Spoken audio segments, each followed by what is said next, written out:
So to find the domain, before I can really get started, I want to pull this square root apart. And we have a property that says the square root of a fraction is the same thing as the square root of the numerator over the square root of the denominator. So now that I've rewritten it, I'm going to go through my steps. When you're asked to find the domain, you ask yourself, am I taking the logarithm of x? The answer is no. So on to the next. Do I have an x in the denominator?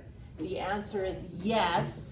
So if there is an x in the denominator, you immediately set every single thing that's in the denominator not equal to 0.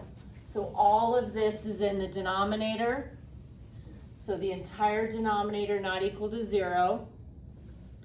Then to solve this equation, I want to get rid of the square root by squaring both sides. Then I end up with this, add 4 to both sides, and I find out don't use the number 4. Because if I substitute 4 into this equation, I'm going to end up dividing by 0, and that causes an error. So this is the first number I know I should not use. Okay, then the next thing I'm going to ask myself is there an x underneath an even root? And yes, there is an x under an even root. So what you do immediately is set everything underneath the root. Don't be distracted by anything else around it, only what's underneath the root, which is called your radicand. And you want to set that greater than or equal to 0, because we're worried about taking the square root of a negative number. I finished solving that by adding 4. These are the numbers I can plug in. Let's just have some examples. If I plug in 5, I end up square rooting positive 1. If I plug in 4, it makes this one true, but this one false.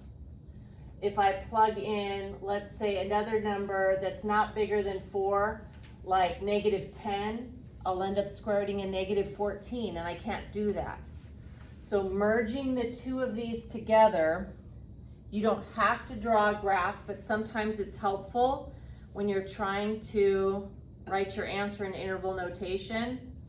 This first piece of information says I can use the number 4 and bigger, but this one says don't use the number 4, so I've got to come in and remove the number 4. So the numbers that I can plug into the equation, which is really what domain means, is I can plug in not the number 4 through infinity. Report to the